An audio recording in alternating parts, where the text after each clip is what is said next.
السلام عليكم. لا شك ان الحرية شيء جميل، وانك تبقى حر نفسك وتعمل اللي انت عايزه من غير تدخل او تحكم من حد ده شيء رائع، ولكن في ناس عايزين الحرية المطلقة في كل حاجة زي الحركة النسوية مثلا، ودول بصراحة محتاجين فيديو خاص بيهم، فقولوا لي في الكومنتات لو انتوا عايزين. المهم، مع انصياع الغرب للنسويات انتشرت جميع المحرمات، كل شيء حرفيا بقى مباح، الزنا، اجهاض الاطفال، المثلية الجنسية، كل حاجة، اي حاجة حرام حرفيا بقت مستباحة تحت مظلة الحرية. ومع وجود الاعلام والسوشيال ميديا بدأت الافكار دي تتسرب عندنا شويه، بصراحه هي مش شويه، هي كتير. المهم يعني ظهر عندنا المراه الفيمينست المسلمه، ودي منها اكتر من نوع وكلنا تقريبا عارفينهم، ولكن من فتره ظهر نوع جديد وهو الرجل الفيمينست النسوي المتحضر المثقف. وهذا الشخص بمنتهى البساطه بينشر الدياثه بين المسلمين تحت مسمى الحريه برضه. وانا هنا عندي مشكله صغيره، بعيدا عن ان الحركه النسويه هي ضد الدين اصلا، ولكن اللي انا اعرفه ان اللي بيدافع عن حقوق المراه هي مراه زيها، وده اللي متعارف عليه. بس اللي انا بقى مش فاهمه ازاي في راجل فيمينست لازم تلبسي محتشم عشان ما حدش يتحرش بيك. يا اسطى قول التحرش جريمه وهي حره في لبسها. حريتها عشان لو مسلمه وسايبه شعرك بالشكل ده ليها حق انها تحرش بيك. الحريه طول ما الست ما عندهاش القدره الماديه انها تاكل او تشرب نفسها، هتبقى ما عندهاش القدره في رفض اي وضع سيء يحطها فيه الزوج. الحريه بنصح البنت انها تلبس ملابس معينه عشان ما فيش حد يأذيها، فانا شخص بقول لها انت هتعيشي غير حره طول عمرك. منقبه في ايه؟ كلها فجاه بقت منقبات. هتحرش بمين انا دلوقتي؟ الفترة دي براجع كل أعمال الدكتورة نوال السعداوي، فاستوقفتني مقولة، وهي إن الست اللي جوزها يضربها تستاهل الضرب. في الحرية أنت مش بتدعو للدين، أنت بتدعو للدين بالتحيز مع جنسك، بتطبق قواعد الدين على البنت وما بتطبقهاش على الولد. الحرية الدين بريء من اللي انتوا بتعملوه. ازيكم يا جماعه؟ معاكم يوسف هاني وجو، شاب عادي وعاصي ولكن بحاول استغل الكوميديا في الامر بالمعروف والنهي عن المنكر. والنهارده احنا جايين نتعرف على الرجل الفيمينست، فلو انت مهتم يا ريت تعمل سبسكرايب علشان عايزين نوصل 30,000 مشترك في اقرب وقت، ولو ما فيهاش رخامه مني تعمل لايك علشان عايزين نوصل الفيديو ده 2000 لايك، وصلي على سيدنا محمد عليه افضل الصلاه والسلام، وادعي لاخواتنا ربنا رب ينصرهم ويقويهم ويرحم شهيدهم. ولو انت ما صليتش المغرب او اي فرض من فروض ربنا قوم صلي، لان طبعا مش محتاج اقول لك ان الصلاه اهم مني ومن الفيديو بتاعي ومن اي حاجه انت بتعملها في حياتك عامه، فبطل كسل وقوم صلي. ولو انت مصلي يلا بينا نبدأ الفيديو. عندي بس طلب صغير من الفيمينيستات اللي هينزلوا يشتموني في الكومنتات دلوقتي، يعني اتمنى تتفرجوا على الفيديو للاخر وبعد كده تبقوا تقولوا رايكم براحتكم، تمام؟ بقول لك ايه، معلش ما تتكلمش عشان عاوز اصور فيديو كده نصايح للستات. كلامي موجه للستات، احب اوجه لكم نصايح هتساعدكم ان انتوا تحافظوا على نفسكم وكمان تعيشوا حياتكم بسلام. حاولي دايما وانت راجعه بالليل ما تتاخريش عشان ما حدش ياذيكي، لان ما بقاش في امان. طب ما اكيد اللي هيأذيها راجل، ما تقول له هو ما يأذيهاش. يعني لو في بنت ماشيه لوحدها متاخر بالليل في شارع فيه 20 شخص، وال20 شخص دول منهم 15 واحد عديمين الدين والاخلاق، هل هتقدر تتحكم في ال15 واحد دول ان هم ما يأذوش البنت دي؟ طبعا ده مستحيل، بس انت تقدر تخلي البنت ما تتعرضش للموقف ده اصلا بان هي ما تروحش متاخر، وحتى لو اضطرت ان هي تروح متاخر فيكون معاها حد يحميها زي ابوها او اخوها او جوزها، لان فعلا الدنيا ملهاش امان، ومرضى النفوس وعديمين الدين والاخلاق موجودين حوالينا كتير. فانت ما تجيش تحط لي الخشبه وسط النار وتقول النار ما تحرقهاش. ما يبقاش انا عندي جوهره ثمينه جدا في متحف وبدل ما احط عليها امن يحرسها احط الامن على الزوار اللي بيجوا للمتحف. طب ما تامن يا ابني الجوهره نفسها، انت مامن الناس كلها وسايب الجوهره. اسكت ما تبوظليش الفيديو. تاني حاجه، ما تحاوليش تتاخري عن الساعه 9 عشان وانت داخله المنطقه رجالتها ما يقولوش عليكي واحده مش كويسه، وكمان هيبقى سمعتك وحشه عند بواب العماره. طب ما برضه قول للراجل ان مش معنى ان هي تتاخر ان دي حاجه وحشه، هي بتتاخر زيها زيه. على فكره موضوع التاخير ده بيختلف من مكان لمكان، يعني في مكان مثلا تلاقي الساعه 1 بالليل بس المكان مليان بني ادمين والمحلات مفتوحه والدنيا شغاله، فاهم؟ وفي مكان تلاقي الساعه 10 بس ما فيهوش صريخ ابن يومين. فالفكره هنا ان البنت لازم تحمي نفسها من الشبهات، لان البنت سمعتها مهمه جدا. وانا هنا مش بقول ان البواب ليه حق ان هو يلسن عليها علشان هي روحت متاخر، لا، بس خلينا اديك مثال صغير من الواقع. دلوقتي احنا عندنا اتنين، حماده ومياده، والاتنين ساكنين في نفس العماره وبيروحوا كل يوم الساعه 2 بالليل، وحماده تاجر مخدرات ومياده شغاله في صيدليه، بس محدش يعرف هما بيشتغلوا ايه. فهتلاقي محدش بيتكلم عن حماده، اصل عادي الراجل ممكن يتاخر في الشغل وممكن يبات في الشغل كمان رغم ان حماده اصلا تاجر مخدرات. على العكس بقى هتلاقي الكلام كله عن مياده، ازاي بنته تتاخر لحد الساعه 2 بالليل؟ هي بتعمل ايه؟ ابوها فين؟ اهلها فين؟ ليه يا معلم؟ لان البنت سمعتها اهم كتير من الراجل. فانت الواجب عليك انك تحمي اهل بيتك، مش تسيبها كده تتاخر براحتها وتقول اصل انا مديها حريتها. ما افرض حد اتعرض لها بالليل وهي مروحه، هتعمل انت ايه وقتها؟ وساعتها المجتمع بكل بساطه هيقول لها وانت ايه ماشيكي في الطريق ده بالليل لوحدك. وانا مش بقول ان ده صح على قد ما انا بقول ان ده واقعي، هو ده الواقع اللي احنا عايشين فيه. انت مستحيل تتحكم في كل الناس، مستحيل تعرف نوايا الناس، مستحيل تعرف المتحرش قبل ما يتحرش، لازم هتشوفه وهو بيتحرش عشان تعرف ان ده انسان زباله. فانت ما تامنش المجتمع الفاسد اللي احنا عايشين فيه ده على بناتك. ومش معنى كلامي ده ان انا ببرر للمرضى المتخلفين اللي بيتعرضوا للبنات في الشارع. انت لا يحق ليك انك تبص لها اصلا لو هي ماشيه ملط في نص الشارع كده الساعه 4 الفجر. انت مأمور بغض بصرك ايا كان الوضع اللي هي فيه، عشان بس نبقى على نور، عشان انا عارف ان في ناس هتفسر كلامي ان انا ببرر للعيال اللي ما تربتش دي. بس بقى تالت حاجه، لبسك ثم لبسك ثم لبسك، لازم تلبسي محتشم عشان محدش يتحرش بيك. يا اسطى قول التحرش جريمه وهي حره في لبسها. بص احنا لو هنمشي بنفس المنطق ده فهو حر يتحرش بيها ويعكسها زي ما هي حره ان هي تلبس عريان في الشارع. ما هو احنا لو ما عندناش قيود تحكمنا هيبقى كل واحد حر يعمل اللي هو عايزه، زي ما هي حره ان هي تقلع هو حر ان هو يتحرش. لكن يا استاذ الفاضل احنا عندنا دين بيحكمنا بيقول لنا ان هي مش حره تلبس اللي هي عايزاه، وهو مش حر يعتدي على الناس في الشارع. عندنا قرآن بيقول قل للمؤمنين يغضوا من ابصارهم ويحفظوا فروجهم ذلك ازكى لهم. وعندنا قرآن بيقول قل للمؤمنات يغضضن من ابصارهن ويحفظن فروجهن ولا يبدين زينتهن الا ما ظهر منها وليضربن بخمورهن على جيوبهن. عندنا قرآن بيقول ولا تبرجن تبرج الجاهلية الأولى. عندنا قرآن بيقول يا أيها النبي قل لأزواجك وبناتك ونساء المؤمنين يدنين عليهن من جلابيبهن ذلك أدنى أن يعرفن فلا يؤذين وكان الله غفورا رحيما. فأنت هنا كراجل دينك أمرك إنك تغض بصرك، إنك ما تبصش أصلا، مش تروح تعتدي حتى لو هي من غير هدوم خالص، حتى لو هي اللي بتغويك. وكلنا عارفين قصة سيدنا يوسف مع امرأة العزيز لما راودته عن نفسه وقال لها معاذ الله. وانت بقى كبنت ربنا امرك انك تحتشمي وتحترمي نفسك وتحترمي دينك وتمشي زي ما ربنا قال لك. ستنا فاطمه رضي الله عنها وارضاها كانت في يوم قاعده مع اسماء بنت ابي بكر رضي الله عنها. قالت فاطمه اني ارى امرا يحدث للنساء انكره ولا احبه. فقالت اسماء وما هو يا ابنه رسول الله؟ قالت ان المراه اذا ماتت يضع عليها ثوبا واحدا فاذا به يصفها. انت متخيله السيده فاطمه متضايقه من ايه؟ واحده ماتت اصلا، واحده ميته، الثوب اللي هم بيكفنوها بيه بيبقى واصف جسمها، فهي متضايقه من حاجه زي كده. فدي واحده خايفه لما تموت الكفن بتاعها يوصف جسمها. فانت فين بقى من كل ده؟ فين حشمتك وفين زيك الشرعي؟ ايه شعرك اللي باين من الطرحه ده؟ وايه البنطلون الضيق اللي انت لابساه ده؟ وايه اللي انت عاملاه في نفسك ده؟ والله يا جماعه الفكر العلماني الغبي بتاع ان البنت تعمل اللي هي عايزاه وتلبس اللي هي عايزاه ده مش هيدخلك الجنه، والله العظيم ما هيدخلك الجنه، بالعكس ده عايز يوديك النار والعياذ بالله. سيدنا محمد صلى الله عليه وسلم كان بيقول في حديث صحيح صنفان من اهل النار لم اراهما قوم معهم صياط كاذناب البقر يضربون بها الناس ونساء كاسيات عاريات مائلات مميلات رؤوسهن كأسنمة البخت المائلة لا يدخلن الجنة ولا يجدن ريحها. ودوري في معنى الحديث هتكتشف ان هو حديث خطير جدا. التحرش جريمة يجب ان يوضع اقصى عقوبة على مرتكبها، ولكن ما تنسيش ان التبرج جريمة انت بتعمليها في حق نفسك، انت بتخلي نفسك فتنة للناس، بتشيلي نفسك ذنب كل واحد بيتفرج عليك وانت ماشية في الشارع وانت متبرجة، بتشيلي ذنب كل واحد بيشوف صورك اللي انت بتحطيها على السوشيال ميديا وانت متبرجة، بتشيلي ذنب كل واحد بيشوف الفيديو اللي انت بتنزليه على النت وانت متبرجة. فوالله العظيم انت مش حمل كل ده، انت مش حمل كل الذنوب دي. الدكتوره نوال السعداوي لها بعض الاراء الدينيه المختلفه والمقطوعه من سياقها في البرامج. امال تجديد الخطاب الديني يعني ايه؟ يعني تغيير النصوص بما في ذلك النص القرآني مثلا؟ طبعا، والانجيل والتوراه كله. مفيش نصوص الهيه هذه يعني؟ لا ليست نصوص، هي يعني في مدرسه في الاسلام كبيره جدا بتقول اذا تعارض النص مع المصلحه غلبت المصلحه على النص لان المصلحه متغيره والنص ثابت. النصوص دي ثابته. مفيش نص في القرآن ولا في الانجيل ولا في التوراه يبقى ثابت، مفيش ثوابت في الاديان، لازم تتغير. تجديد الخطاب الديني يعني ايه؟ يعني تغيير الثوابت.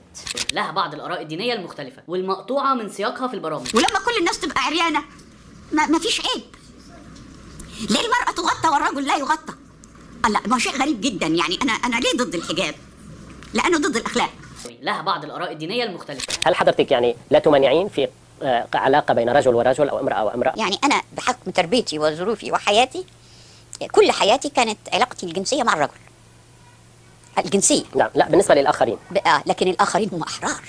أنا لا أمانع، أنا لي أصدقاء وصديقات بيحبوا نفس الجنس، كل واحد حر. والمقطوعة من سياقها في البرامج. احنا بنتهيأ لنا الموت ده هنموت واحنا بنحس بالموت فنشعر ولكن ماذا عن ما بعد لحظة الموت؟ هي دي بقى النقطة اللي احنا بنختلف عليها. لأن أنت بتؤمني إن بعد الموت هتروحي الجنة أو النار، مش كده؟ هذا علموكي في الطفولة. ماذا تؤمن دكتورة نوال؟ يا الجنة والنار، مش كده؟ لا كل دي حاجات رمزيه. والمقطوعة من سياقها في البرامج. بصي يا دكتوره نوال، هي القصه يعني هي الحته لما انا اجسد الاله وهو قاعد على كرسي وفي اخر ثانيه واحده بس، ثانيه واحده، وفي الاخر بيقدم استقالته اللي هو غير قادر نفهم على ما هو غير قادر دي من صفات الاله انه قادر. مين اللي قال كده؟ ما هو قال بعض الآراء الدينية المختلفة. الوجه، يعني ازاي انت تكلم انسان ملوش وجه؟ كيف تكلم امراه ليس لها وجه؟ ده كان لازم الدولة تمنع. يا جماعه انا لو قعدت اجيب لكم ارائها الدينيه المختلفه المقطوع سياقها من البرامج دي مش هنخلص، فسيبوها كده نبقى نعمل لها حلقه خاصه يعني في المستقبل القريب باذن الله. خصوصا ان حسام قناه اليوتيوب بتاعته قايمه على الفيديوهات عن نوال السعداوي دي، وكان عامل لها الفيديو اللي هو بيتكلم فيه عنها يعني وقصه حياتها وكده، ومطلعها بطل قومي. وقفت في وش الطغاه وحاربت الظلمه اللي بياكلوا حقوق المراه، وقفت في وش الحمله الفرنسيه لوحدها وبطولها، ودخلت السجن، وحياتها يا عيني كانت كلها معاناه، ومع ذلك قدرت تتخطى كل ده وتبقى سوبر نوال السعداوي. انا مش عارف ايه حكايه خلي امك واختك يرقصوا لي دي اللي الناس طالعه فيها، بس تعالوا نشوف تأني بيقول ايه. السلام عليكم ورحمة الله وبركاته. تخيل كده جيت لك في يوم من الأيام البيت وقلت لك طلع لي مامتك واخواتك ومراتك، لبسهم أحلى حاجة عندك وخليهم على سنجة 10 وفول ميك اب وخليهم يطلعوا يرقصوا لي أنا والشباب عشان نتفرج عليهم. وما تخافش معايا واحد صاحبي فوتوغرافر الواد حكاية معاه كاميرا هيقعد يصور فيهم والدنيا جميلة وننزلهم ستوريهات وهي بترقص كده وهي بتحضن صاحبتها وبيتنطنطوا والأغاني شغالة وحاجة تحفة. إيه رأيك؟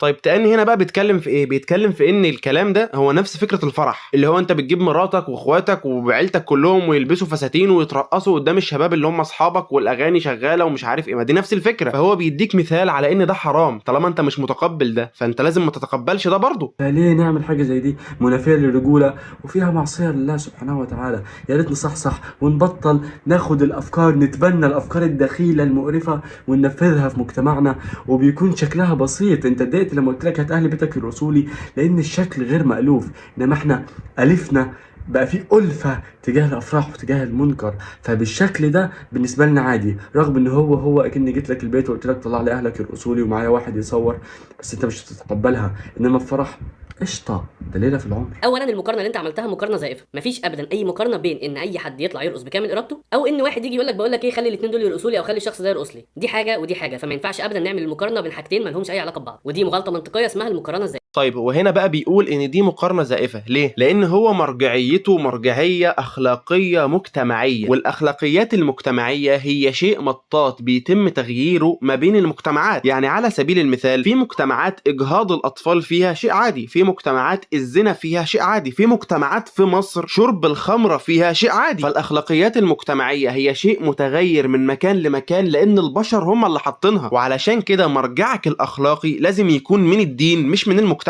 لان المرجع الديني هو شيء ثابت لا يمكن تغييره. وهنا بقى تكمن المشكلة، لان تأني مرجعيته الاساسية هي الدين، ولكن حسام مرجعيته الاساسية هي معايير المجتمع اللي ملهاش علاقة بالدين. ثانيا مفيش شخص بيرقص في العموم عشان يكون هدفه ان هو يفرح حد، هو بيرقص عشان هو اختار يعمل الفعل ده، والا بقى لو اي ولد كده راح يرقص في اي فرح بيكون كل هدفه ان هو يقعد يعمل فقرات للناس عشان تتفرج عليه. فاننا نساوي دي بدي فده اهانه للام والاخت واي بنت بترقص عموما، لاننا خلينا هدفهم ان هم يرقصوا عشان يفرجوا الناس عليهم. برضه انت لسه مش فاهم ان المرجعيه اللي تأني بيتكلم منها هي مرجعيه دينيه، وعلى هذا الاساس فهو بيقول ان الرقص حرام بغض النظر عن اسبابه، انا ماليش دعوه بيها. انت لما تيجي تقول لي فلانه رقصت علشان كذا انا هقف عند رقصت واقول لك ان الرقص حرام ايا كان السبب اللي هي رقصت علشانه، بارادتها غصب عنها علشان تفرح الناس علشان تفرح نفسها، انا ماليش دعوه. انا بتكلم من الخلفيه الدينيه ان الرقص نفسه حرام. والمقارنه الزائفه الوحيده اللي موجوده في الفيديو ده هي مقارنتك لرقص الراجل برقص الست، لان مفيش اي وجه مقارنه ما بين الاثنين، والا بقى كانت الغوازي والرقصات بقى في منهم رجاله، والبنات اللي بتطلع ترقص وبتعرض جسمها على تيك توك علشان تجيب ريتش ومشاهدات كان برضو رجاله هتطلع تعرض في جسمها وترقص علشان تجيب مشاهدات. يعني انت عمرك ما هتشوف واحده بتتفرج على واحد بيرقص وتلاقيها بتقول ده الواد ده عليه هزه وسط يخرب بيته مجنناني، شوف الواد بيترقص ازاي، مفيش الكلام ده. ولكن العكس موجود ومحدش يقدر ينكر ده. الرقصات بتستخدم جسمها كسلعه بتلعب بيها على شهوات الناس علشان تجيب فلوس، واديك شايف الرقصات دلوقتي فلوس وشهره وليهم مكانه في المجتمع. رابعا ان جمله ما تخلي امك او اختك يرقصوا دي شويه، فدي تدل ان الشخص اللي بيقول كده شايف ان الام والاخت مجرد سلعه، مش مثلا اصحاب قرارات على نفسهم زيهم زيك وعندهم حريه التصرف في نفسهم، اللي هي بالمناسبه راجعه لمرجعهم الاخلاقي اللي هو غالبا هيكون نفس المرجع الاخلاقي اللي انت متربي عليه. يا باشا ما احنا قلنا ان المرجعيه الاخلاقيه هي شيء متغير ما بين شخص للتاني. انا مرجعيتي الاخلاقيه غير مرجعيتك الاخلاقيه غير مرجعيه فلان الاخلاقيه. فاحنا لما هنيجي نتكلم هنرجع للدين اللي هو اصلا الاساس، هناخد المرجعيه الاخلاقيه بتاعتنا من الدين مش من المجتمع. لان بمنتهى البساطه معايير المجتمع هي معايير فاسده في الاساس. مجتمع بيسمح للراقصه ان هي ترقص وتستخدم جسمها كسلعه وبيقولوا عليه ان هو فن راقي، وفي نفس الوقت الراجل اللي حط ايده في ودانه علشان ما يسمعش اغاني في الميكروباص بصوله بصه احتقار، واللي هو ازاي ما بتسمعش اغاني؟ يعني ازاي لا تقدر الفن يا جاهل يا راجع يا متخلف؟ ولو انت مرجعيتك الاخلاقيه بتسمح لك انك ترقصي في الافراح والمناسبات، فالدين بيمنعك من ده وبيقول لك ان ده حرام. وهو ده اللي تأني بيتكلم فيه، بيقول لك انك لما هتسمح لاهل بيتك ان هم يرقصوا قدام الناس انت كده بتشتل ذنوب وهم بيشتلوا ذنوب. لان بمنتهى البساطه الدين بيقول ان ده حرام. انا بقى ماليش دعوه بمرجعك الاخلاقي ولا ليا دعوه بحريه تصرفك في نفسك ولا ليا دعوه بالكلام ده كله. انا مجرد واحد بأمر بالمعروف وبنهى عن المنكر. خامسا انت حطيت الولاد الصغيره تحت ضغط نفسي كبير قوي، خليته يشوف ان لو امه او اخته قاموا رقصوا ان هو المفروض يمنعهم بالعافيه، وربطت ده برجولته. بص هو عامه ما قالش كده، بس خليني ماشي معاه. الواد الصغير لو شاف امه او اخته بيرقصوا كل اللي هو يقدر يعمله ان هو ينصحهم ويعرفهم ان ده حرام وغلط، لكن هو اصلا ما يقدرش يمنعهم بالعافيه، وحتى لو يقدر فده مش من حقه. فانت لو صغير وشايف امك واختك بيرقصوا كل اللي مطلوب منك انك تنصحهم. سيدنا محمد كان بيقول من راى منكم منكرا فليغيره بيده، فان لم يستطع فبلسانه، فان لم يستطع فبقلبه، وذلك اضعف الايمان. فانت هنا ما تقدرش تغير المنكر بايدك، ولكن تقدر تغيره بلسانك، تقدر تنصحهم وتعرفهم ان ده حرام وغلط. فوالله هم سمعوا كلامك وربنا هداهم، فانت هتاخد ثواب كبير جدا لانك كنت سبب في هدايتهم. طب بقى ما سمعوش كلامك واستمروا على اللي هم بيعملوه، برضه هتاخد حسنات وثواب على انك نصحتهم، وكمان هتكون برأت ذمتك قدام ربنا. يعني انت في الحالتين كسبان. شفت الموضوع سهل ازاي؟ ففي حاله ان الشخص ده ملوش السلطه ان هو يعمل كده ومحدش اصلا خد بكلامه ولا حتى قدر يعبر عنه ويقوله لامه واخته، فانت كده تعبته نفسيا وحملته حاجه مش عليه اصلا. سادسا بقى، ودي ليها علاقه شويه باللي قبلها، ان ممكن شخص ما يعرفش يسيطر على مشاعره، فلو امه واخته عملوا كده يقوم ويأذيهم، لان انت لعبت عنده على العاطفه وبقى شايف ان هو مش راجل قدام نفسه وقدام الناس اللي حواليه، فممكن جدا ما يعرفش يتحكم في مشاعره ويقوم يأذي امه او اخته عشان يحاول يثبت رجولته اللي انت زيفت له مفهومها اصلا. ثانيه واحده بقى علشان انا مش فاهم الجزئيه دي. يعني انت دلوقتي افترضت سيناريو من عندك وان هو في واحد سمع الكلام فما عرفش يسيطر على مشاعره فراح يأذيهم. يعني انت عايزني ما انصحش الناس علشان واحد ما عرفش يسيطر على مشاعره؟ يعني ايه المنطق ده؟ يعني انا دلوقتي لو قلت للناس لو شفت واحد بيعاكس واحده في الشارع توقفه وتعرفه ان ده غلط وحرام، وفي واحد فهم الكلام غلط او ما عرفش يسيطر على مشاعره ومسك الواد ده كسر له عظمه في الشارع، هل ده سبب يخليني ما انصحش الناس؟ طب هو عنده مشكله انا ماليش دعوه بيها، انا ما قلتلوش روح اضرب الناس، انا قلت له انصح الناس وعرفهم ان ده غلط، فهو اتصرف تصرف خاطئ، ده بقى يخليني ما انصحش الناس علشان خاطره؟ يعني انت دلوقتي عايزنا عشان نراعي مشاعر الواد اللي يا عيني ممكن ما يعرفش يسيطر عليها ويروح يأذي بيها امه او اخته ونسيبه يطلع ديوس يبقى واقف بيتفرج على امه واخته وهم بيرقصوا ويسقف لهم؟ دي وجهة نظر غريبة جدا بصراحة، اول مرة اسمعها.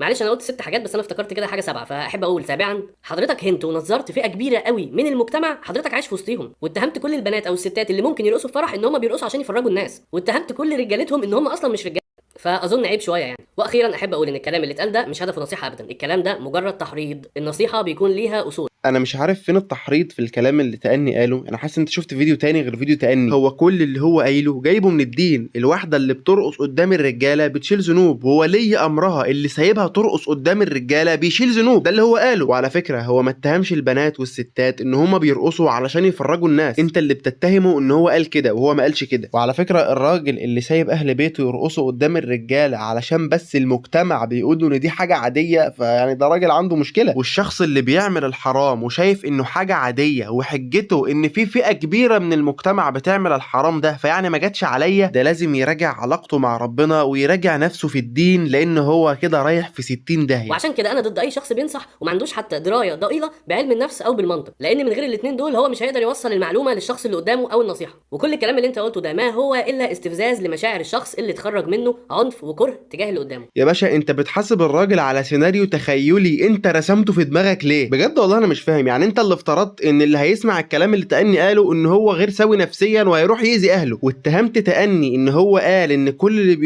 بيرقصوا علشان يفرجوا الناس، وده ما حصلش. وفي الاخر بتتهمه ان هو بيحرض الناس على العنف. ده ايه ده كل اللي هو قاله. ايه الفرق بين هي ترقص في الفرح وان هي ترقص لي انا والشباب بس؟ هو ما حرضش حد وما اتهمش حد. كل اللي انت قلته ده سيناريو انت رسمته في دماغك وبتتهمه على اساسه. مفيش حاجه اسمها مساواه بين راجل وست، في حاجه اسمها عدل. الجمله دي هيقولها لك نوعين، ست او راجل مش فاهمين معناها اصلا وبيسمعوها وبيرددوها على طول، والنوع الثاني ست ذكوريه عايزه تكون خاضعه وراجل ذكوري عايز يكون مسيطر. فبيقول الجمله دي عشان تقولي ده عميق وتسكتي كده وتاخدي نفس وتقولي فعلا كلامه صح. ايه ده؟ يعني انا كده راجل ذكوري عايز امارس سيطرتي على المراه، والست اللي بتقول كده برضه ذكوريه خاضعه؟ بس دي كده تبقى مازوخيه، يعني مالهاش علاقه بالعدل والمساواه. زي العيال كده اللي بتخش للبنات في الازهر يقولوا لها انا بطاطا تحت رجليكي وعايزه مصمص صوابع ايديكي والحاجات العبيطه دي. بس جربي كده تقولي للشخص ده اديني مثال على اللي انت بتقوله، اديني مثال على العدل مش على المساواه بين الراجل والمراه، هتسمعي صوت صرصور الحقل كده شويه، وبعدين هيديكي كلام زي الراجل بيشيل طوب والست ما بتشيلش، الراجل بيشتغل اكتر والست ما بتشتغلش، الست بتحمل والراجل ما بيحملش، والكلام الحلو ده. على فكره فعلا الاجابه دي هي المشهوره بسبب جهل الناس بالدين وعدم معرفتهم للاجابه الصحيحه. ولكن خليني اجاوبك الاجابه الصحيحه من غير بقى صوت صرصور الحقل والكلام ده. ربنا بيقول في القران للرجال دون النساء كتب عليكم القتال وهو كره لكم. ففين المساواه في ان الرجاله تحارب والستات لا؟ ربنا بيقول في القران الكريم الرجال قوامون على النساء بما فضل الله بعضهم على بعض. ففين المساواه؟ عن ابي هريره رضي الله عنه قال جاء رجل الى رسول الله صلى الله عليه وسلم وقال يا رسول الله من احق الناس بحسن صحابتي؟ قال امك. قال ثم من؟ قال امك. قال ثم من؟ قال امك. قال ثم من؟ قال ابوك. فهنا تم تفضيل الام على الاب 3 مرات. اين المساواه؟ ربنا فرض على المراه الحجاب وامرها بالستر والحشمه، وكمان الرسول صلى الله عليه وسلم توعد الكاسيات العاريات بان هم مش هيدخلوا الجنه ومش هيشموا ريحتها. على الجانب الاخر بقى الراجل بيمشي بشعره عادي، بيلبس نص كم ويبين دراعاته عادي، بيبين حته من رجله عادي لو هو لابس برموده، عورته من السره للركبه فقط، ولكن جسم المراه كله عوره الا الوجه والكفين. فين المساواه؟ انا مش لاقيها يا اخي. ده الراجل بينزل يصلي في المسجد وبياخد ثواب على مشيه للمسجد وثواب على صلاه الجماعه، والست لما بتصلي في البيت بتاخد نفس الثواب ده. يا راجل يا محترم، ده الست اللي بتحط برفان وهي نازله مثلا رايحه مشوار او خارجه او ايا كان، سيدنا محمد قال عنها في الحديث زانيه. قال ايما امراه استعطرت فمرت بقوم ليجدوا ريحها فهي زانيه. ولو جيت بقى تبص على الراجل هتلاقيه بيحط برفان، يحط مزيل عرق، يحط معطر، يحط بيرسول، ما عليهوش اي حاجه، تمام الراجل زي الفل. ففين المساواه يا جماعه؟ يعني لو حد شايف المساواه يجي يقول لي المساواه في الحته الفلانيه وانا اروح اجيبها. صحيح في السياق العام الرجل مثل المراه في الفروض والثواب والعقاب والحاجات دي، ولكن في مواضع مختلفه بتلاقي فيها الراجل مفضل عن المراه، ومواضع تانية المراه تفضل على الرجل. فعلشان كده احنا لا نقول بالمساواه ولكن نقول بالعدل، لان ديننا هو دين عدل. ربنا سبحانه وتعالى خلقنا متكاملين مش متكافئين، ودول في فرق كبير جدا ما بينهم. وبعدين هيديكي كلام زي الراجل بيشيل طوب والست ما بتشيلش، الراجل بيشتغل اكتر والست ما بتشتغلش، الست بتحمل والراجل ما بيحملش، والكلام الحلو ده. فبعيدا ان في ستات بتشتغل اكتر وفي ستات بالفعل بتشيل طوب، وبعيدا ان الشخص اصلا اللي بيقول لك كده هو تقريبا عمره ما شال طوب في حياته. يا معلم ده كلام احنا بنرد بيه على النسويات اللي عايزين المساواه المطلقه في كل شيء. ده ملوش علاقه خالص بحقوق المراه اساسا. حقوق المراه محفوظه من 14 قرن يا باشا. في حاجه كده اسمها الاسلام، نزلت في شبه الجزيره العربيه وانتشرت في العالم كله، والاسلام ادى للمراه حقوقها كامله، وكمان خلاها تتساوى مع الراجل في حاجات كتيره جدا في وقت كان بيتم فيه وقت المراه لانها كانت بتعتبر عار. يا راجل ده من 250 سنه كده في اوروبا كان بيتم معامله المراه على انها حيوان وان هي اداه للجنس فقط، وحاجات كده ممكن تبقى تبحث عنها هتلاقي بقى بلاوي في تاريخ المراه في اوروبا.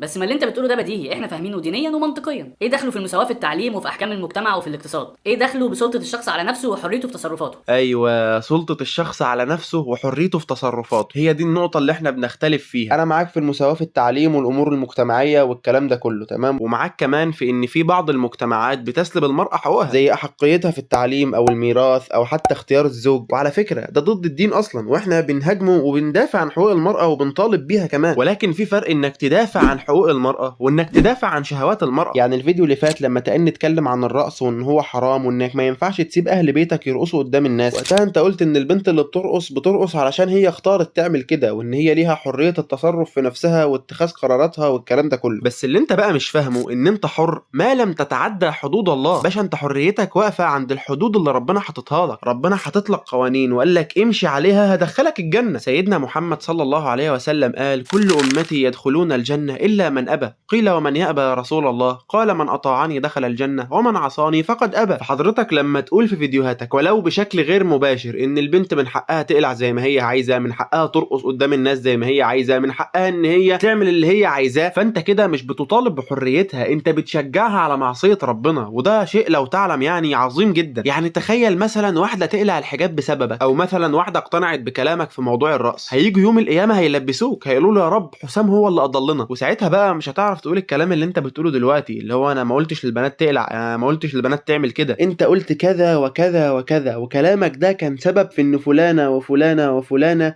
يعصوا ربنا. بس كده يا باشا الموضوع خلص. وقيسوا على كده بقى يا جماعه اي حاجه حرام ممكن تكونوا انتوا سبب فيها. يعني انا مثلا شايل اكتر من 50 فيديو من القناه بسبب ان انا كنت بحط اغاني وبسيب البنات تطلع بشعرها عادي وما كنتش بحط بلور عليهم. قعدت سنتين وشويه بشيل ذنوب وانا ما اعرفش ان انا بشيل ذنوب، وعلشان كده انا دايما بتكلم كتير عن الاغاني وعن التبرج وعن العري والحاجات دي، لان اغلبيه الناس دلوقتي شايفين ان دي حاجات عاديه والناس كلها بتعملها، وهم اصلا شايلين الطين على دماغهم. ذنوب فور ايفر يا معلم، صباح الفل. هو انا بقول لك هي اللي هتشيلك في فرحكم؟ ايه دخل القوه البدنيه في المساواه اصلا؟ فبلاش تلاعب بالالفاظ عشان نقعد نماطل ونتكلم وخلاص. فاللي يقول لك بعد كده انا مع العدل بين الرجل والمراه مش مع المساواه، اعرفوا ان هو بيقول اي كلام. يا راجل صلى على النبي، ده انا بقالي ساعه بتكلم في الموضوع، خليته بقى اي كلام كده في ساعتها. على العموم يعني انا رديت وسايب لكم انتوا الحكم في الكومنتات، تقولوا لي كلام انا اللي مقنع ولا كلامه هو اللي مقنع. دي صفحه منزلين فيديو للعروسه دي وكاتبين على الفيديو ليه ما نعملش كلنا كده. وقبل اي حاجه انا طبعا مش معترض على البنت دي نهائي، وكل واحد يعمل الحاجه اللي تريحه، انا بس هعلق على الكابشن بتاع ليه ما نعملش كلنا كده. انا هقول لك ليه. ثانيه واحده بس، هو انت ليه مشخصن الموضوع مع الصفحه؟ هم على فكره مش بيسالوا، يعني هو كلمه ليه ما نعملش كلنا كده ده مش سؤال، هو ده اقتراح، واخد بالك؟ يعني في فرق. عشان مش كل الناس عندها نفس النظره لجسد المراه. يعني مثلا مش كل راجل هيبص لبنت ماشيه في الشارع ولابسه شورت مثلا، او بنت لابسه مايو نازله البحر، او بنت لابسه قصير وبتلعب سكواش، او ايا كان الوضع يعني. فمش كل راجل هيبص لها النظره الشهوانيه اللي انت هتبصها لها. ازاي يعني؟ هو في راجل مش هيستثار من بنت لابسه مايو؟ تخيل ان هو ده الطبيعي. ايه ده؟ يعني الراجل لما يشوف واحده شبه عاريه قدامه الطبيعي انه لا يستثار؟ بجد؟ لا دي جديده ومختلفه. بس انا عندي يعني شويه اسئله كده، يعني لو تسمح لي اطرحهم. لو كلامك صح فليه ربنا امرنا كرجاله بغض البصر، مع ان انت بتقول ان الطبيعي ان الراجل لا يستثار؟ بلاش دي. لو كلامك صح ليه ربنا امر الست بالحشمه وبالحجاب؟ يا عم سيبك من دي كمان، ليه سيدنا محمد صلى الله عليه وسلم توعد الكاسيات العاريات المائلات المميلات وقال عنهم ان هم مش هيخشوا الجنه ومش هيشموا ريحتها؟ يا عم سيبك من دي كمان. لو كلامك صح بجد ليه سيدنا محمد صلى الله عليه وسلم قال عن المراه اللي بتتعطر وبتنزل الشارع والناس تشم ريحتها زانيه؟ انا عارف انك ما عندكش اجابه فانا هجاوب. ربنا سبحانه وتعالى بيقول في سوره آل عمران: زين للناس حب الشهوات من النساء والبنين والقناطير المقنطرة من الذهب والفضة والخيل المسومة والأنعام والحرث، ذلك متاع الحياة الدنيا والله عنده حسن المآب. فسبحان الله، أول حاجة ربنا قالها النساء، زين للناس حب الشهوات من النساء، أول حاجة اتذكرت. في آخر الآية ربنا قال لك إيه؟ ذلك متاع الحياة الدنيا. فلو كلامك صحيح ربنا ما كانش أمر الراجل يغض بصره، ما هو كده كده مش بيستثار من النظر، وفي نفس الوقت ما كانش أمر الست بالحجاب والحشمة، ما كده كده الراجل لما بيبص لها لا يستثار، فقلعي براحتك. ولكن يا عزيزي ربنا اللي خلقني وخلقك وأدرى مني ومنك بطبيعة البشر حط لنا القيود دي لحكمة معينة. فتنة الست في زينتها إن هي عايزة تبقى جميلة وعايزة دايما تبين جمالها للناس، وفتنة الراجل في الست نفسها. وبعدين لو واحد لا يستثار على واحدة لابسة مايو، هيستثار على إيه؟ يعني ده قميص النوم بالنسبة للمايو خمار، واخد بالك؟ يعني هيستثار على ايه؟ انا عايز افهم. ده كده يبقى تعبان، يعني كده محتاج دكتور. شايفك اللي هتيجي تقول لي على فكره بقى في رجاله فعلا لا تستثار، وبره وفي الدول المتقدمه الستات بتبقى ماشيه ملط والرجاله لا تستثار عليهم ومش عارف ايه، والكلام ده عادي ماشي. وفي الجونه على فكره الكلام ده موجود والرجاله لا تستثار عليهم عادي، بس ده هنرد عليه قدام. يعني الاسئله دي كلها انا هرد عليها قدام، والله انا هعرفها. هو كده كده لسه هيطرح الاسئله دي قدام، فانا برد نقطه نقطه عشان يعني ايه ما نتوهش من بعض. وتخيل ان الراجل اللي مش بيستثار ده غالبا في العلاقه الحميمه هيكون افضل منك في الاداء. بص، هو انا مش عارف انت جبت الكلام ده منين بصراحه. لا ده من عندنا كده جدعانه يعني انا عمري ما شفتك جايب اثبات على اي حاجه انت بتقولها. يعني مثلا النظريه العلميه في الموضوع الفلاني بتقول كذا، لا انا الكلام ده من عندي. يعني هو الطبيعي واللي انا عارفه ان الشخص اللي بيغض بصره وبيحفظ فرجه وبيمنع نفسه من مشاهده المواد الاباحيه هو افضل في العلاقه الحميميه، لان هو بيخرج كل طاقته الجنسيه مع زوجته فقط، عكس التاني اللي بيطلق بصره على الستات في الشارع، اللي بيتفرج على مواد مواد اباحيه، اللي بيستمني وبيفعل العاده السريه، ده بيفرغ طاقته الجنسيه في حاجات مختلفه، عكس صاحبنا الاولاني اللي بيفرغها مع زوجته فقط. فالطبيعي ان الاولاني يكون افضل من الثاني. لكن انك تيجي تقول لي ان الشخص اللي لا يستثار ده هو افضل في العلاقه الحميميه، هقول لك مع احترامي بس ده كلام غير منطقي وغير دقيق اطلاقا. لان ممكن الشخص اللي لا يستثار على المايو ده ممكن يكون بيستثار من حاجات اكستريم اكتر، ممكن يكون بيتفرج على افلام اباحيه، ممكن يكون مريض اصلا وعنده برود جنسي. فانت ازاي الاثاره بالنسبه لك هي مقياس للقوه في العلاقه الزوجيه؟ يعني ازاي؟ ده كلام غريب جدا بصراحه، اول مره اسمعه. عارف ان الكلام ده ممكن يبقى غريب بالنسبه لك، ولكن الراجل اللي بيستثار على اي بنت عشان لابسه لبس معين فده عنده خلل في التفكير، عنده مشكله ولازم يحلها. ايوه هو عنده فعلا مشكله، لان هو مش بيغض بصره، فهو مش بيستثار على اللي لابسه مايو بس، هو بيستثار على اللي لابسه نقاب كمان. ويا سلام لو بيتفرج على افلام من اللي بالك فيها، هو كده خلاص المراه بالنسبه له عباره عن اداه جنسيه فقط، ما بيبصلهاش على انها انسان. والموضوع ده ملوش علاقه باللي انت قلته، يعني انت بتقول الشخص اللي لا يستثار ده هو الطبيعي، لكن لا يا باشا، مش الطبيعي ان هو لا يستثار، الطبيعي ان هو يستثار، لان هي دي الفطره اللي ربنا خلقه عليها. انك تشعر بالشهوه تجاه المراه ده شيء طبيعي، لكن انك تطلق العنان لهذه الشهوه ده بقى اللي احنا بنتكلم فيه،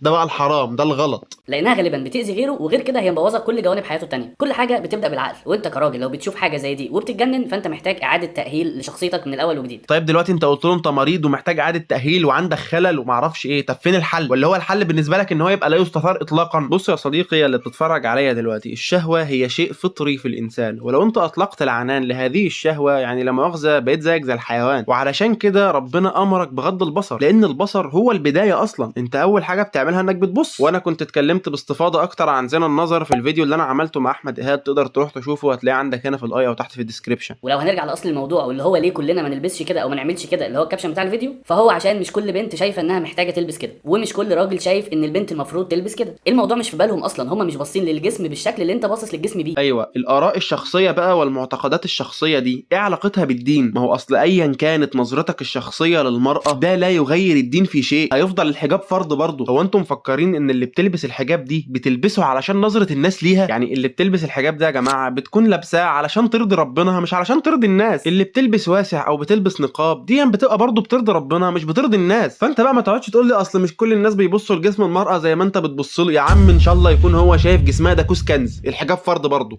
وان شخص زيك تفكيره بالنسبه لهم لا شيء، ومش هيتعبوا نفسهم ان هم يعيشوا حياتهم بنظرتك انت، لان هم بالفعل شايفينك انسان مريض. فتخيل الناس تغير من حياتها بشكل كامل عشان نظره واحد هم شايفينه مريض، او عشان مشكله عند واحد تاني. يعني هو مثلا ما ينفعش يغيروا من نفسهم علشان خاطر ان اللي بيعملوه ده حرام؟ يعني انا عايز افهم حاجه، اللي بتتحجب دي ودايما تلاقيها في صراع مع نفسها على موضوع الحجاب ومش عارف ايه وكده، هل هي بتحارب نفسها وبتعاني المعاناه دي كلها علشان خاطر فلان المريض اللي بيبص لها، ولا علشان خاطر ترضي ربنا؟ اسكت يا حسام، مش انا نسيت اقول لك ان في ناس بيبصوا للحلال والحرام قبل ما يعملوا اي حاجه في حياتهم؟ في الاخر بقى ليه انا عامل الفيديو ده اصلا؟ بمنتهى البساطه عشان كابشن زي ده على فيديو زي ده عباره عن تنظير اخلاقي، وبوصل من خلاله رساله ان المفروض الناس كلها تبقى كده. انا عملت كل ده يا اسطى؟ هو انت مشخصن الموضوع مع البوست ليه بجد؟ والله انا بدات احس ان انت عندك مشكله مع الصفحه اللي منزله البوست. وبعدين هو فين التنظير الاخلاقي اللي انت بتقول عليه ده؟ ده واحد شايف حاجه صح من وجهه نظره الشخصيه فبيطرح فكره وبيقول ليه ما نعملش كلنا كده، ما فرضش رايه على حد، ولا هدفه من الكلام ده ان كلنا نعمل كده. ما في بنات محجبين عادي بس مش لابسين نقاب، يعني ايه المشكله؟ مش فاهم. ولا هو اي اتهامات وخلاص؟ برضه الفيديو بتاعتي اني قعدت اتهمته ان هو بيقول على كل البنات اللي بترقص ان هم بيرقصوا عشان يفرجوا الناس وبتاع، رغم ان هو ما قالش كده. وقلت ان الهدف من الفيديو بتاعه هو التحريض ومش عارف ايه، ودلوقتي بتقول على عنوان البوست ان هو تنظير اخلاقي وان هم بيوصلوا من خلاله رساله ان المفروض الناس كلها تبقى كده، وتحس يعني الموضوع ايه، رساله مشفره من العالم السفلي وانت اللي فكيت شفرتها يعني. ولما الناس بتتهمك اتهامات معينه بسبب ارائك بتطلع تقول الناس مش محترمه والناس بتتهمني ومش عارف ايه. طب ما انت بتتهم اهو، ولا هي حلوه ليك ووحشه للناس يعني يا عم حسام؟ طب تخيل كده معايا عريس وعروسه عاملين فرحهم على البحر، وهو مثلا حابب يلبس شورت وعليه قميص مفتوح، وهي كمان حابه مثلا تلبس شورت وعليه كروب توب، وحد نزل فيديو ليهم وكتب عليه ليه ما نعملش كلنا كده. اتحداك ان انت هتلاقي كل التعليقات شتايم وبتتكلم في شرفهم هما الاثنين. طيب دلوقتي انت بتعمم ليه يا حسام؟ هو انت مش في اللايف بتاعك لما البنت اللي كانت اسمها بتول بتتكلم عن التعميم انت قعدت تقول لا انا عمري ما عممت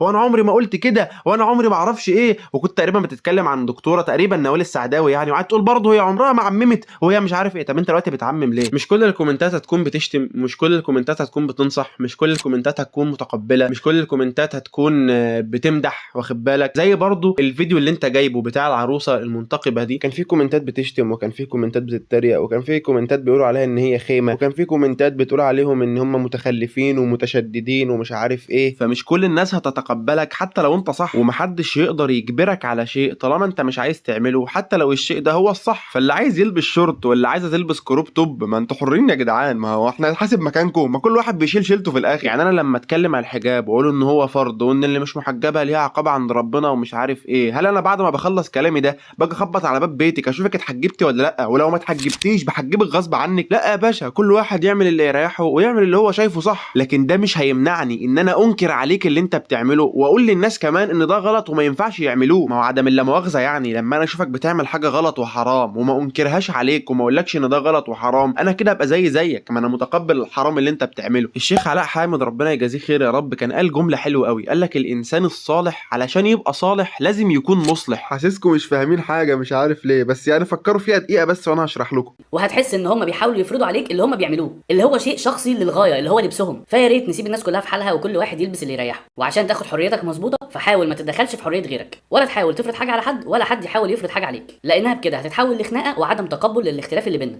يعني من الاخر يا جماعه، حسام عايز الدنيا تبقى سبهلله، كل واحد يعمل اللي هو عايزه من غير قيود ومن غير ما حد يقول له اللي انت بتعمله ده غلط وحرام. ما تقعدوش تقرفونا بقى، نقعد بقى نتكلم في حلال وحرام بقى وننصح بعض والكلام ده ما بقاش ياكل عيش يا جدعان، بطلوا تخلف بقى. احنا عايزين ناخد حريتنا زي الدول المتقدمه كده، ادونا حريتنا بقى، اوعوا ادونا فرصه بقى. وعشان تاخد حريتك مظبوطه، طب اللي بيحبها زياده يا حسام يعمل ايه؟ زود سكر ولا ايه؟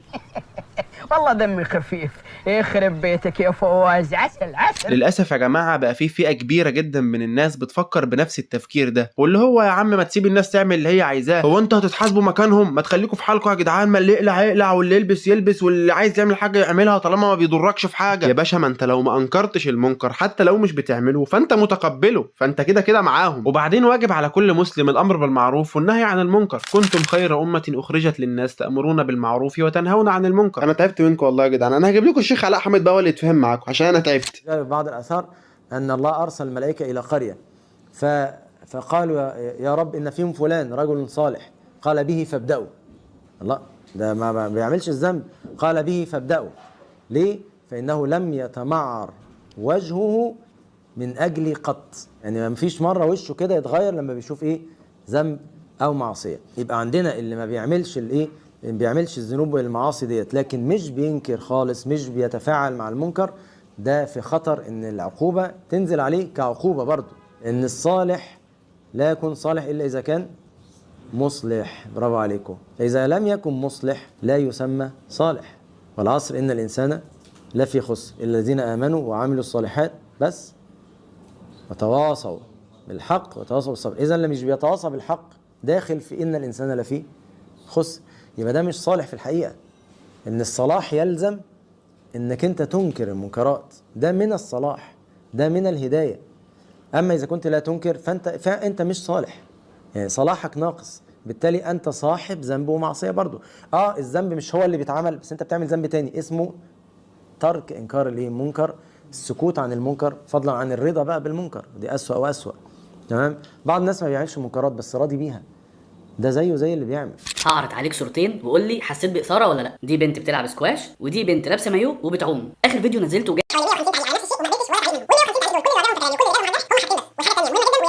المهم الحاجه الاولى اني قلت انك لو كل ما تشوف بنت بتلعب سكواش ولابسه قصير او بنت مثلا لابسه مايو بتعوم وحسيت انك اتجننت كده وحصل لك اثاره، يبقى انت عندك مشكله وانت مريض نفسي، لان مش الطبيعي ان انت تحس كده. يا معلم انت ما قلتش كده، انت قلت ان الطبيعي ان الشخص يكون لا يستثار، وان اللي بيستثار ده مريض نفسيا وعنده خلل ومحتاج يتعالج وما اعرفش ايه. وبعدين قمت مدخل الكلام ده في الكلام اللي انت بتقوله دلوقتي، وساعتها قلنا ان الاثاره دي امر طبيعي لان الشهوه هي شيء فطري في الانسان، وقلنا انك لازم تكبح هذه الشهوه والا هتبقى زيك زي الحيوان. وعلشان كده ربنا امرنا بغض البصر وقال لنا ولا تقربوا الزنا، وقال ولا متخذات اخدان، وغيرها من الاوامر اللي هتخليك تتحكم في هذه الشهوه، لانك لو اطلقت لها العنان خلاص يا باشا الحيوان بقى احسن منك، على الاقل هو عنده موسم تزاوج، فاهم؟ انت ماشي كده على الله. والدكتور محمد عبد الجواد في البودكاست بتاعه مع الباشمهندس احمد ابو زيد قال حاجه حلوه قوي، قال انت في حدود ربنا حاططها لك في حياتك هي دي اللي بتديك الحريه مش العكس، فانت لما تتخطى هذه الحدود بتخش في مرحله العبوديه، فانت لما بتتخطى حدود غض البصر بتبقى عبد الشهوه شهوه اطلاق البصر مش العكس. وساعتها الباشمهندس احمد ابو زيد قال له يعني الحدود مش هي الحواجز اللي حبساك ولكن هي الحواجز اللي حامياك. ودي مقوله جامده قوي بصراحه. البودكاست ده بالذات انت لازم تشوفه لانه مهم جدا. الدكتور محمد عبد الجواد هو مؤسس حركه واعي، بقاله تقريبا اكتر من 10 سنين بيساعد الناس في التعافي من الاباحيه. البودكاست داخل في 4 ساعات ولكن هو دسم جدا، اتكلم عن كل حاجه حرفيا. فبصراحه يعني لازم تشوف الحلقه دي حتى لو انت مش بتعاني من مشاكل في الموضوع ده. وفي اسباب كتير قوي بتوصلك لده، فهم قالوا ازاي ده مش طبيعي، ده اللي مش بيستثار لما يشوف بنت بالشكل ده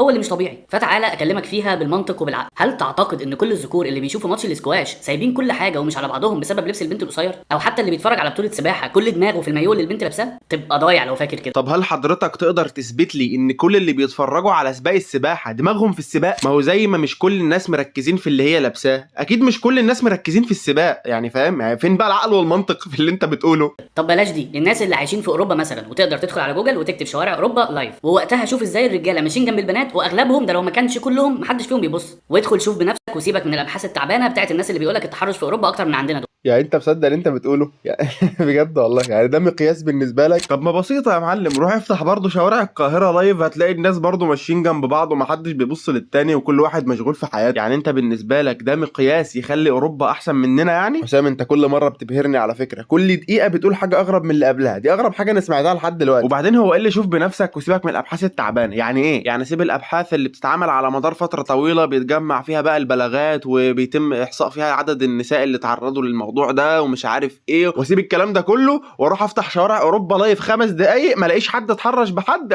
بس كده اوروبا زي الفل، احنا اللي وحشين، احنا اللي ناس بنت 60 في 70. ده اغرب منطق سمعته في حياتي. طب يا عم سيبك من ده، روح شوف اعلى معدلات الاغتصاب في العالم هتلاقيها في اوروبا. روح شوف اعلى معدلات تحرش واغتصاب اطفال هتلاقيها في اوروبا. روح شوف اعلى معدلات الشذوذ الجنسي هتلاقيها في اوروبا. روح شوف اي وساخه في الدنيا هتلاقيها في اوروبا. اختلاط انساب وزنا محارم واعلى نسبه اطفال غير شرعيين، بص هتلاقي حاجات هناك جميله جدا. الشياطين هناك عطليه مش لاقيين شغل، فاهم؟ تبرأوا منهم وشغالين اوبر دلوقتي بياكلوها بالحلال. انا جاي عشان اقول لك كلمه واحده، اتقي الله.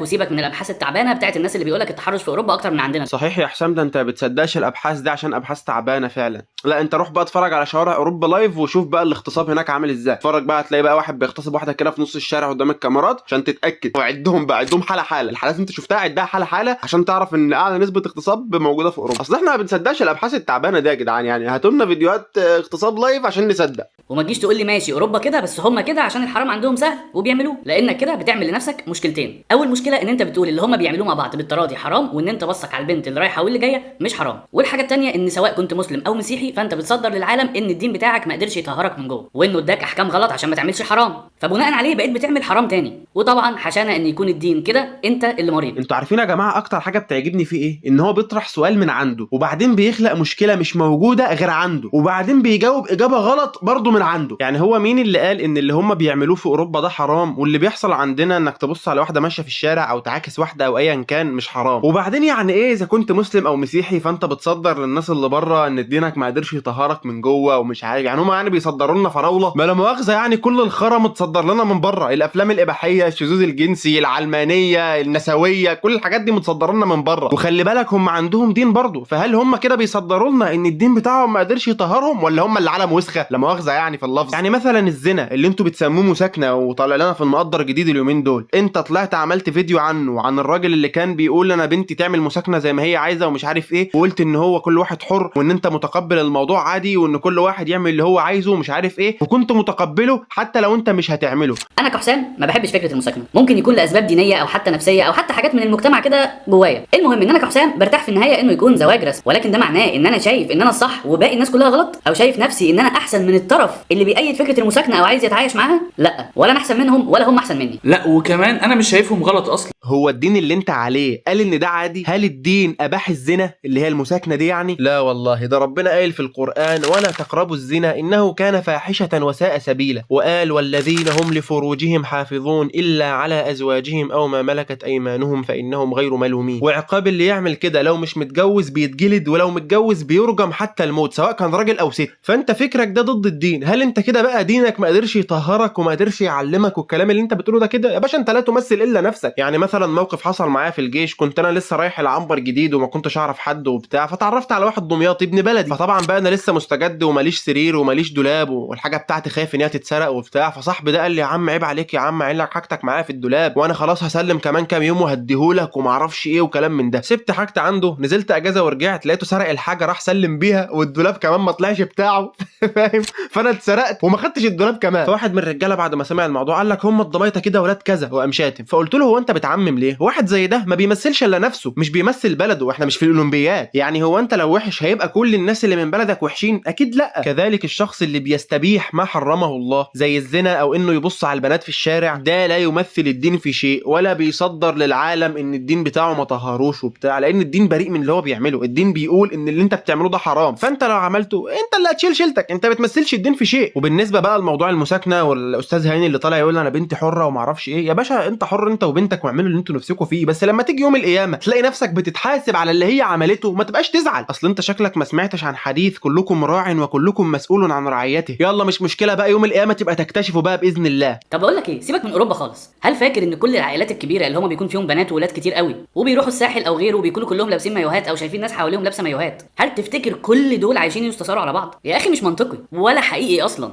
طب يا عم ما عندكش الصاحب اللي هو صغير راح يشتغل في مكان فيه سياح زي شرم الشيخ مثلا او اي مكان، هل ده ما رجعش قالك ان انا بعد يومين ثلاثه ما بقتش ببص اصلا على السؤال ده ممكن يكون فعلا بيتردد في اذهان ناس كتير جدا، اللي هو ازاي الناس دي قالعين قصاد بعض كده ومش بيستثاروا على بعض. اقول لك يا باشا في حاجه اسمها التعود. يعني اقرب مثال من اللي هو قاله على صاحبنا اللي راح اشتغل في مكان سياحي ده، هو خد فتره لحد ما تعود على الوضع اللي هو فيه وبقى عادي، لان هو كل يوم شايف ناس عريانه قدامه. نفس الكلام على الناس اللي اتولدت وعاشت في مجتمع العري بالنسبه لهم شيء عادي، والطبيعي ان البنت تكون لابسه هوت شورت وتنزل الميه بمايو بيكيني والحاجات دي، فده اسمه التعود. انت تعودت على شيء فبقى بالنسبه لك عادي. بس السؤال هنا بقى، هل هم كده لا يستثاروا على بعض؟ لو اجابتك فانت كده كذاب او ما انتش فاهم، لان حتى لو ده عادي وهو بيتعامل عادي انت ما تعرفش من جواه ايه. يبقى بيتعامل معاكي عادي جدا وبادب وباحترام، بس هو من جواه ومع نفسه بيتخيلك في حاجات مش كويسه. تشوفي ربنا قال ايه؟ ولا تخضعن بالقول فيطمع الذي في قلبه مرض. بيبقى هو ظاهريا كويس ولكن هو من جواه مش تمام. يا باشا انا عرفت ناس في الجيش من اللي كانوا بيشتغلوا في المناطق السياحيه زي دهب او شرم الشيخ والحاجات دي، وبيبقوا قاعدين بالاربع والخمس سنين هناك وبيحكوا بقى بطولاتهم والبنات اللي عرفوها والبنات اللي شافوها، واصل فلانه الفلانيه كان عليها جوز مش عارف ايه، وفلانه الفلانيه كانت بتكلمني في معرفش ايه، وانت فاهم بقى قعده الجيش طويله واخد بالك. ويا سلام بقى لو كنا في خدمه 12 ساعه بالليل، السهره صباحي والكلام بيجيب بعضه وكل واحد بيحكي بطولاته. فحضرتك لما تيجي تقول لي هو انت فاكر ان كل دول عايشين بيستثاروا على بعض، هقول لك وهو انت فاكر ان اللي بيستثار على واحده بيتكتب على قرطه كده زي المسيخ الدجال ان هو استثار عليها؟ تبقى ضايع لو فاكر كده. يجي واحد يقول لك طب انا بقى لا استثار، ما بفكرش في الحاجات دي خالص. بص يا سيدي، هو في حاجتين. اول حاجه هو ان ممكن اللي بيثيرك ما بيثيرش شخص تاني. في ناس عندهم الشهوه اعلى من ناس تانية، يبقى هو مثلا بيستثار من حاجه اللي جنبه لا يستثار منها، فاهم؟ دي حاجه. تاني حاجه هي فكره التعود اللي احنا اتكلمنا عنها من شويه، اللي هو العري بالنسبه لك بقى شيء مألوف، بقى عادي. انت كل يوم بتشوف ان البنات رايحين جايين قدامك قط ولابسين شراط وكروب توب ومش عارف ايه والحاجات دي، فخلاص مع الوقت انت الحاجات دي ما بقتش بتأثر فيك، بقيت محتاج حاجه اكستريم اكتر علشان تثير غرائزك. نفس فكره اللي بيشرب مخدرات، تلاقيه مثلا بيتكيف على سجاره، يفضل فتره طويله جدا بيشرب سيجاره، كل لما يجي يصطبح ولا يجي يتنقل على العين، بعد الفتره دي تلاقي السيجاره ما بقتش بتأثر فيه، ما بقتش بتعمل له الدماغ اللي هو عايزها، فمثلا يشرب سيجارتين، بعد فتره السيجارتين ما بقوش جايين معاه، ما بيعملوش حاجه، فيغير الصنف ويجيب حاجه اشد، ومن صنف لصنف يا معلم لحد ما يوصل انه يضرب حقن ويشد بودره، وتلاقي قطر الحياه شغاله في الخلفيه يا معلم، فاهم؟ وايامه بقت معدوده. فنفس الفكره في موضوع الاثاره، انت الحاجه الطبيعيه اللي المفروض تثيرك في العادي من كتر ما انت بقيت بتشوفها ما بقتش بتتاثر بيها، وده لو انت مش بتغض بصرك، انت بتبص بس انت مش حاسس بحاجه، فاهم؟ انت رايح في داهيه كده. ذنوب ببلاش يا باشا، ما بتستفادش منها بحاجه. وعلشان كده سبحان الله ربنا كاتب لك الدواء في القران، قال لك غض بصرك وقال لك اتحجبي يا ماما علشان ما تبقيش فتنه للرجاله. فيقوم جاي لك واحد زي حسام يقول لك ما تتعالجوا بقى بلاش قرف، ده انتوا عالم هم قوي. فانا والله يا جماعه عندي سؤال، يا ريت حد يجاوبنا عليه في الكومنتات. انا لما اقول للست تلبس وتحتشم ابقى راجل شهواني، وانت لما تقول للست تقلع تبقى انت كده يعني راجل محترم؟ يعني انت كده امام مسجد يعني ولا ايه؟ سبحان من زين رؤوس العباد بالعقل يا اخي. والله يا جماعه انا تعبت، انا بسجل بقالي فتره كبيره، يعني انا ممكن اكمل بقى ونجيب فيديوهات تانية ونرد، فاهم؟ نقعد نتكلم للصبح، فاهم؟ بس والله تعبت. وهو كل كلامه بيتمحور حوالين الكام فكره ايه اللي احنا جبناهم في الفيديو ده والفيديو اللي فات، فكره التنصل من الدين، وان كل واحد يعمل اللي هو عايزه طالما ما بيضركش في حاجه. يا باشا احنا كلنا احرار. وتلاقيه دايما بيدافع عن شهوات شهوات المرأة وان هي تلبس وترقص وتسافر وتعمل كل اللي نفسها فيه براحتها ومن غير قيود. وعلى الجانب الاخر الواد اللي بيبص على البنات في الشارع ده انت مريض يالا، ده انت لازم تتعالج بقى. طب ما اللي هو بيعمله حرام واللي هي بتعمله حرام؟ لا، هو اللي بيعمله حرام، هي حرة. يعني ايه المنطق ده؟ ايه النفاق اللي انت فيه ده؟ ويكون طالع في فيديو بيتكلم عن المرأة العاملة وشغل المرأة وما اعرفش ايه، فيديو ملوش علاقة بالحجاب خالص، يقوم جايب في اول الفيديو كده صور لوالدته في السبعينات والثمانينات وهي مش محجبة، ويقول لك اصل الحجاب ما كانش موجود في السبعينات والثمانينات في معظم الدول العربية. يعني ايه ما كانش موجود؟ امال ست الله يرحمها كانت بتلبسه في الوقت ده ازاي؟ يعني كانت مخترعاه؟ يعني ست هي اللي اخترعت الحجاب؟ لا، ويزود في الكذب ويقول لك اصل مشايخ الازهر ما كانوش بيخلوا بناتهم يتحجبوا. يا عم خليني ماشي معاك واقول لك الشيخ فعلا قلع بنته الحجاب، هل ده ينفي ان الحجاب فرض؟ يعني هل الشيخ ده بيمثل الدين كله؟ يعني هل هو نبي ما بيغلطش؟ يا باشا هو غلط وبنته غلطت وهيتحاسبوا. زي برضه من كام يوم الشيخ اللي كان سايب بنته في الخطوبه بتاعتها تقريبا طالعه مش محجبه او كده، وهو كان بيتكلم عن الحجاب. هل عشان الشيخ ده بنته طلعت في خطوبتها مش محجبه كده خلاص الحجاب ما بقاش فرض؟ كده خلاص بقى بعد كام سنه هنطلع نقول شوف الحجاب ما كانش موجود في 2024، حتى تبص الشيخ كان مطلع بنته مش محجبه. باشا الحجاب كان موجود في السبعينات والثمانينات والاربعينات والثلاثينات والعشرينات، كان وخش على النت هتلاقي الصور موجوده، يعني مش سر. هو وازيدك من الشعر بيت الحجاب ده كان موجود من 14 قرن يا معلم عادي ومذكور في القرآن. انت بقى ما بتفهمش الايات او انت بتفسرها على مزاجك، دي مشكلتك. وتيجي تبص على الكومنتات عنده وتحس انك دخلت النار، تحس انك رجعت لزمن الجاهليه. اللي تقول لك الجواز والمساكنه زي بعض بس هي كلها مسميات، واللي يقول لك على فكره المساكنه بفكرها الغربي المتحضر جميله وبسمسم، وتقول لك اصل المساكنه في اصلها اصلا جميله بس الناس هي اللي بوظتها، واللي تقول لك اصل الحجاب ده دخيل علينا، واللي يقول لك الحجاب ده الشيوخ هم اللي اخترعوه علشان يكبتوا حريه المراه ومفيش حاجه اصلا اسمها حجاب، وغيرهم كتير من الناس اللي بيكتبوا نفس الكلام ده. وده يخليك تستغرب وتسال نفسك هي الناس دي ما عندهمش مصاحف في البيت؟ ما سمعوش قران قبل كده؟ بس احب اقول لك يا صديقي ان هم دول الناس اللي ما بيصلوش، هم دول الناس اللي انت لو سالتهم اركان الاسلام كام ركن مش هيعرفوا، هم دول اللي انت لو سالتهم ابو سيدنا محمد اسمه ايه مش هيعرفوا، هم دول اللي انت لو قلت لهم سوره قل هو الله احد دي اسمها ايه مش هيعرفوا، هم دول اللي انت لو قلت لهم سمعوا لي سوره الفاتحه هتلاقيهم مش عارفينها، واللي عارفها مش هيبقى عارف يقراها اصلا، هم دول اللي انت لو قلت لهم الفيل ما الفيل وما ادراك ما الفيل دي سوره ايه هيقول لك ايه يا عم السهوله دي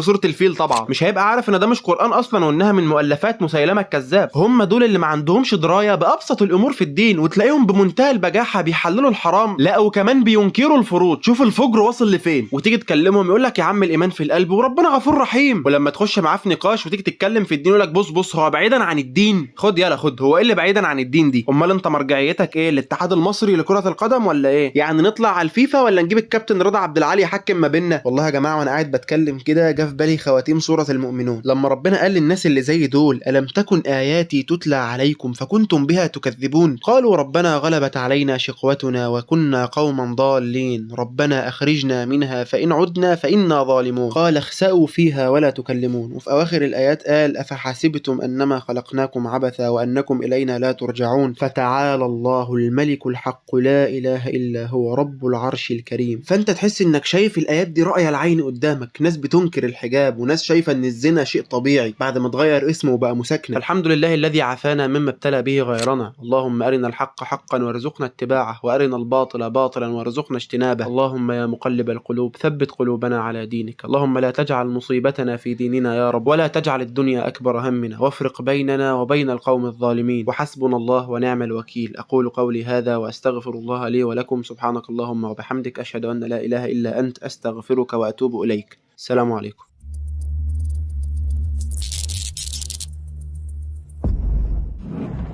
دع الخلق للخالق، سيب الناس في حالها. هو انت هتتحاسب مكانهم؟ خليك في نفسك، انت مالك ومال الناس؟ انت هتستشرف علينا ولا ايه؟ ايه هو مفيش غيري ولا ايه؟ مفيش غيري متسيط ولا ايه؟ سيبونا في حالنا بقى. كل دي جمل تقريبا بسمعها كل يوم ومش انا لوحدي، اي حد بيأمر بالمعروف وبينهى عن المنكر بيتقال له الكلام ده. بس السؤال بقى اللي بيطرح نفسه، هل الموضوع مستاهل كل العناء ده؟ مستاهل ان انا اتعب في نفسي كل ده علشان انصح الناس وفي الاخر يكون ده ردهم عليا؟ وهل الامر بالمعروف والنهي عن المنكر ده اصلا واجب عليا ان انا اعمله ولا هو حاجه مخصصه لرجال الدين والمشايخ اللي في المنابر اللي بيخطبوا في الناس؟ ولو حتى هو لعامه الناس فاكيد مش ليا، ما انا بعمل ذنوب بالهبل. ازاي هكون بعمل كل الذنوب دي واروح انصح الناس يعني؟